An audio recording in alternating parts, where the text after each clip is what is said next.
तो हम लोग आगे एक नए वीडियो पर और आज हम लोग देखने वाले हैं बिहार बोर्ड क्लास 12 बायोलॉजी का बहुत इंपॉर्टेंट ऑब्जेक्टिव क्वेश्चन। और मैं बता दूं कि आज का क्लास बहुत इंपॉर्टेंट होने वाला है क्योंकि आज के क्लास से 4 से 5 क्वेश्चन एग्जाम में रहेंगे ही रहेंगे। अगर आप भी चाहते हैं कि एक भी क्वेश्चन आपके एग्जाम में गलत ना हो तो बारीकी से पूरे वीडियो को वॉच करिए। आप निश्चित उतना बेहतर करेंगे जितना आप खुद से वादा नहीं किए हैं। तो बस आपको करना क्या है कि जितने भी वीडियो डाले जा रहे हैं चाहे वो ऑब्जेक्टिव के हो या थ्योरी के हो, उन सभी वीडियो को आपको वॉच करते हुए चलना है तो आप बहुत बेहतरीन करेंगे। और 400 प्लस लाना है तो अभी मेरे चैनल को सब्सक्राइब कर लीजिए और प्रतिदिन जितने भी वीडियो डाले जा रहे हैं, चाहे वो फिजिक्स के हों, चाहे वो बायो के हों या केमिस्ट्री के हों, सभी वीडियो को आप वॉच करते हुए चलिए, आप बहुत बेहतरीन करने वाले हैं। चलिए तो मैं वीडियो को स्टार्ट करता हूं। और देखिए ये सेट नंबर 10 है। इसके पहले 9 क्लास चल चुका है ऑब्जेक्टिव का।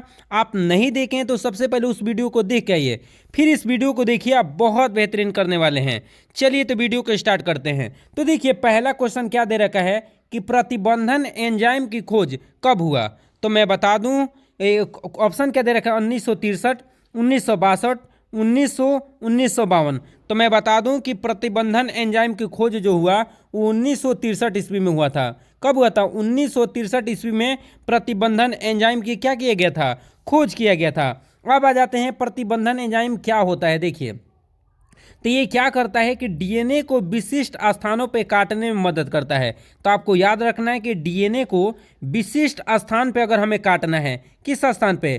तो विशिष्ट स्थान पे अगर हमें काटना है तो उस समय किसका उपयोग किया जाता है? तो उस समय प्रतिबंधन एंजाइम का उपयोग किया जाता है। और प्रतिबंधन एंजाइम की खोज कब हुआ था? तो 1963 ईस्वी में इसकी खोज हुआ था। इस बात को याद रखेंगे। अगला क्वेश्चन देखिए क्या दे रखा है। ये भी क्वेश्चन बहुत इंपॉर्टेंट है और जितने भी क्वेश्चन आपको दिखाए जाएंगे सब एग्जाम वाले क्वेश्चन है। देखिए सबसे पहले खोजा गया प्रतिबंधन एंजाइम निम्न में से कौन सा है? हिंद 1 है कि हिंद 2 है कि हिंद 3 है कि इक्वार1 है? तो मैं बता दूं कि सबसे पहला खोजा गया प्रतिबंधन एंजाइम हिंद 2 है। कौन सा है? हिंद 2 है। और मैं बता दूं कि ये क्या करता है? 6 नाइट्रोजन क्षार वाले युग्मों अनुक्रम को क्या करता है? काटता है। याद रखिएगा 6 नाइट्रोजन क्षार वाले अनुक्रम की पहचान करता है, फिर डीएनए को काटता है। तो याद रखिएगा डीएनए का सबसे पहले जो खोज हुआ था वो कौन सा हुआ था? तो हिंद 2 की खोज हुआ था। अगला क्वेश्चन देखिए क्या है। आज तक कितने प्रतिबंधन एंजाइम की खोज हो चुकी है? तो देखिए ऑप्शन में क्या दे रखा है, कितना दे रखा है? 500, 1000, 900 से अधिक, 400 से अधिक। तो मैं बता दूं कि अभी तक प्रतिबंधन एंजाइम जो खोजे गए हैं वो 900 से अधिक खोजे गए हैं। और किससे खोजे जाते हैं? तो आपको याद रखना है कि ये सभी जीवाणु से खोजे जाते हैं। किससे? जीवाणु से निकाले जाते हैं। और इसके बाद ही आपको याद रखना है कि अभी तक जो 900 से अधिक प्रतिबंधन एंजाइम की खोज हुई है वो कितने जीवाणु से हुई है? तो 200 से 30 से अधिक जीवाणुओं से अभी तक खोज की जा चुकी है। तो आपसे पूछा जाएगा कि कितने जीवाणुओं से अभी तक 900 से अधिक प्रतिबंधन एंजाइम की खोज हुआ है? तो आपको बताना होगा 230। कितना? 230 याद रखना है। अगला क्वेश्चन देखिए क्या है। अगला क्वेश्चन है प्रतिबंधन एंजाइम निम्न में से किससे निकल जाते हैं? किससे निकाले जाते हैं? ऑप्शन में क्या? वायरस, जीवाणु, कवक और प्रोटोजुआ। तो मैं बता दूं कि प्रतिबंधन एंजाइम जो होता है वो जीवाणु के द्वारा क्या किया जाता है? निकाला जाता है। और ये बहुत इंपॉर्टेंट है भी। इस बात को आप नोट डाउन कर लीजिए कि जो भी क्वेश्चन मैं बताऊंगा आप उसको इग्नोर नहीं करेंगे और बारीकी से पढ़ते हुए जाएंगे और एग्जाम में बहुत बेहतरीन करेंगे। चलिए मैं आप लोगों से एक प्रश्न पूछना चाहता हूं जो कि इसी से जुड़ा हुआ है, इसलिए मैं पूछ रहा हूं। ये बताइए गंगा का जो जल होता है ना क्यों नहीं सड़ता है? आप लोगों ने देखा होगा कि सबसे शुद्ध जल किसको माना गया है? गंगा के जल को। और गंगा का जल सड़ता क्यों नहीं है? इसका आंसर आप लोग कमेंट में बताइएगा। अगला क्वेश्चन देख लेते हैं। अगला क्वेश्चन देखिए क्या है। एगारोज दीजिएगा, यहाँ पे एगेरोज नहीं होता है, एगारोज जेल होता है। तो देखिए एगारोज जेल किससे प्राप्त होता है? मिट्टी से प्राप्त होता है कि समुद्री घास से कि जल से कि इनमें से कोई नहीं? तो मैं बता दूं कि एगारोज जो जेल होता है कौन सा एगारोज जो जेल होता है वो समुद्री घास से प्राप्त होता है। किससे? समुद्री घास से प्राप्त होता है। और देखिए मैं इसके बारे में डिटेल बता देता हूँ। एगारोज जेल जो होता है, आप लोग एक टॉपिक पढ़े होंगे बायोटेक्नोलॉजी में जिसका नाम है जेल विद्युत का संचलन। तो जेल विद्युत के संचलन में एगारोज जेल का उपयोग किया जाता है। तो एग्जाम में ये भी याद रखना है कि एगारोज जेल का उपयोग किस में किया जाता है। तो जेल विद्युत के संचलन टॉपिक एक पढ़ने वाले हैं, उसी में होने वाला है जेल विद्युत का संचलन। यहाँ से भी क्वेश्चन आ जाएगा कि ये बताइएगा रोज जेल का उपयोग किस में होता है। तो जेल विद्युत के संचलन, या इसी को अंग्रेजी में बोलते हैं क्या? इलेक्ट्रोफोरेसिस। क्या बोलते हैं? इलेक्ट्रोफोरेसिस में एगारोज जेल का उपयोग होता है। और एगारोज जेल किससे प्राप्त होता है? तो समुद्री घास से क्या होता है? प्राप्त होता है। और देखिए आप लोग के लिए हम लोग इतना मेहनत कर रहे हैं, तो प्लीज़ आप लोग चैनल को सब्सक्राइब कर देंगे। आपके एक सब्सक्राइब से हम लोग को बहुत मदद मिलती है, और आपको एक सब्सक्राइब करने में मात्र 10 सेकेंड लगेंगे, लेकिन उससे हम लोग को बहुत मदद मिलती है। तो प्लीज़ आप लोग चैनल को सब्सक्राइब कर देंगे। अगले क्वेश्चन पे आ जाते हैं। देखिए EcoR1 प्रतिबंधन एंजाइम निम्न में से किस जीव से निकाले जाते हैं? ऑप्शन में क्या? ई कोली, दूसरा है सेरेटिया, और भी ऑप्शन में है, लेकिन इसका आंसर होगा ई कोली। याद रखना है कि ई कोली ऐसा जिसका पूरा नाम होता है इस्चीरिया कोलाई, आप लिख लीजिएगा इस्चीरिया कोलाई। इस्चीरिया कोलाई नामक ये बैक्टीरिया से क्या किया जाता है? EcoR1 प्रतिबंधन एंजाइम क्या किया जाता है? निकाला जाता है, जो कि बहुत इंपॉर्टेंट क्वेश्चन था। अगला क्वेश्चन देखिए क्या है, कई बार पूछा गया है ये क्वेश्चन। EcoR1 प्रतिबंधन एंजाइम निम्न में से किसी को पहचान करके काटता है? किसको पहचान करके? ऑप्शन में GAATTC, GATTC, अगला है GTTCYC, और क्या है GGGCCC। तो मैं बता दूं कि ये जो होता है EcoR1 वो किसकी पहचान करता है? GAATTC। और GAATTC पहचान देखिए क्यों पहचान करता है, आइए इसका भी हम लोग जान लेते हैं। तो देखिए GAATTC जो है वो G किसके साथ जुड़ता है? तो G जुड़ता है C के साथ, और A किसके साथ जुड़ता है? T के साथ। याद रखेंगे। और फिर ये जो दिखाई दे रहा है आप लोगों को कि ये जो T होता है वो किसके साथ? A के साथ जुड़ता है, और ये भी T किसके साथ? A के साथ। और ये जो C दिखाई दे रहा है G के साथ। आप उल्टा पढ़िए सीधा, देखिए इधर से अगर इधर पढ़ते हम लोग तो क्या दिखाई देगा? GAATTC, और इधर से भी रिटर्न आते हैं तो क्या दिखाई देता है? GAATTC। तो इससे क्या पता चलता है कि नाइट्रोजन क्षार को उल्टा, देखिए सीधा पढ़िए या उल्टा पढ़िए, सेम आ रहा है कि नहीं आ रहा है? तो इसी को हम लोग बोलते हैं पैलिंड्रोमिक अनुक्रम। क्या बोलते हैं? पैलिंड्रोमिक अनुक्रम।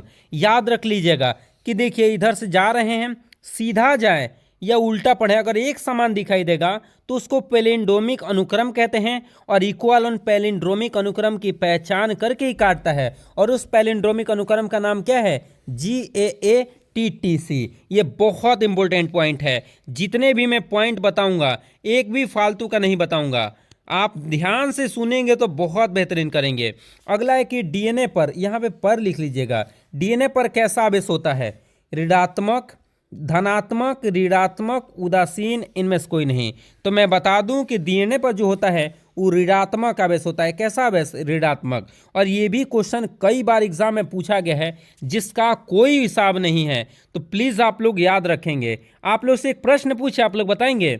ये बताइए कि DNA की खोज किसने किया था और कब किया था? इसका आंसर कमेंट करके जरूर बताइएगा कि DNA की खोज कब हुआ था और इसकी खोज किसने किया था। इसका आंसर कमेंट में आप लोग जरूर बताएंगे। अगला क्वेश्चन देखिए क्या दे रखा है, ये भी क्वेश्चन बहुत मजेदार है। क्वेश्चन है निम्न में से कौन सा प्रतिजैविक वर्ण योग्य चिन्ह में उपयोग होता है? टेट्रासाइक्लिन, एम्पाइसिलिन, क्लोरोफेनिकॉल, इनमें से सभी। तो मैं बता दूं कि इनमें से सभी जो एंजाइम हैं ये सभी के सभी जो है प्रतिजैविक जो है वो PBr 322, देखिए जीवाणु का नाम क्या है? PBr 322। तो PBr 322 जो संवाहक होता है, जो इसमें वर्ण युग्म चिन्ह में क्या रहता है? ये सभी टेट्रासाइक्लिन, एम्पिसिलिन और क्लोरोफेनिकल, ये तीनों के तीनों होते हैं। अगला क्वेश्चन भी बहुत इंपॉर्टेंट है, इनमें से कौन सा प्रतिबंधन एंजाइम नहीं है? क्या दे रखा है? EcoR1, HindII और CLAV1, और क्या ये नहीं है? तो इसका राइट जवाब डी नंबर होने वाला है, क्योंकि ये तीनों के तीनों प्रतिबंधन एंजाइम हैं। और इसके सिवाय मैं और भी कुछ बता रहा हूँ, इनके सिवाय आपको याद रख लेना है, जिसका नाम क्या है? आपको याद रखना है HindIII। HindIII भी क्या है? तो ये प्रतिबंधन एंजाइम है, ये बहुत इंपॉर्टेंट है। देखिए प्रतिबंधन एंजाइम बहुत हैं और आप लोग को मैं डिटेल और भी क्वेश्चन लाऊंगा तो आप लोग को बता दूंगा। अगले अभी का आंसर जो राइट है ये डी नंबर होने वाला है। अगले क्वेश्चन पे आ जाते हैं, देखिए क्या है। अगला क्वेश्चन भी बहुत इंपॉर्टेंट है और क्वेश्चन क्या दे रखा है, देखिए क्या है। अभिरंजित डीएनए को देखने के लिए निम्न में से किस, यहाँ पे यौगिक लिख लीजिएगा, यौगिक का उपयोग किया जाता है। एगारोज जेल, इथिडियम ब्रोमाइड, हिंद 2 और सभी। तो अभिरंजित डीएनए को देखने के लिए हम लोग इथिडियम ब्रोमाइड यौगिक का उपयोग करते हैं और इससे देखते हैं तो नारंगी पट्टी के समान क्या करता है, दिखाई देता है। किस पट्टी की तरह, नारंगी पट्टी के समान क्या होता है, दिखाई देता है। और ये आपको याद रखना है। अगले क्वेश्चन पे आ जाते हैं लोग, अगला क्वेश्चन देखते हैं लोग। अगला क्वेश्चन देखिए क्या है कि अभिरंजित डीएनए को एथिडियम ब्रोमाइड नामक यौगिक लिख लीजिएगा से देखने पर किस रंग की दिखाई पड़ती है, पीला, नीला, नारंगी, लाल। और इसका आंसर अभी मैं बताया था, आप लोग कमेंट में इसका आंसर जरूर बताइएगा क्योंकि इसका आंसर मैं अभी बताया था और ये आंसर आप लोग को बताना है। अगला क्वेश्चन देख लीजिए क्या है कि पादप कोशिका के कोशिका भित्ति को नष्ट करने के लिए निम्न में से किस एंजाइम का उपयोग किया जाता है, सेलुलेज, लाइसोजाइम, काइटिनेज और इनमें से सभी। तो मैं बता दूं कि जो कोशिका, जो पादप की कोशिका होती है वो बना होता है सेलुलोज का। किसका बना हो जाता है, सेलुलोज का। और सेलुलोज का अगर पाचा करना होगा तो सेलुलेज एंजाइम लगता है। क्या लगता है, सेलुलेज एंजाइम लगता है, याद रखिएगा। अब वही जो जीवाणु होता है ना, जीवाणु का आप लोगों ने देखा होगा, तो जीवाणु की कोशिका भित्ति बनी होती है पेप्टिडोग्लाइकन की, और पेप्टिडोग्लाइकन को नष्ट करना है तो उसके लिए लाइसोजाइम लगता है, याद रखेंगे। उसी तरह मैं बता दूं कि कवक जो होता है, कवक की कोशिका भित्ति जो बनी होती है वो बनी होती है काइटिन की। क्या चीज़ की, काइटिन की। और इस काइटिन को नष्ट करने के लिए कौन सा एंजाइम आता है, तो आपको याद रखना है काइटिनेज। लेकिन हमें ये एक्स्ट्रा में याद रखना है। लेकिन अभी के लिए क्या पूछा था कि पादप कोशिका भित्ति को नष्ट करने के लिए, तो आपको याद रखना है सेलुलेज, याद रखेंगे। अगले क्वेश्चन पे आ जाते हैं, देखिए क्या है।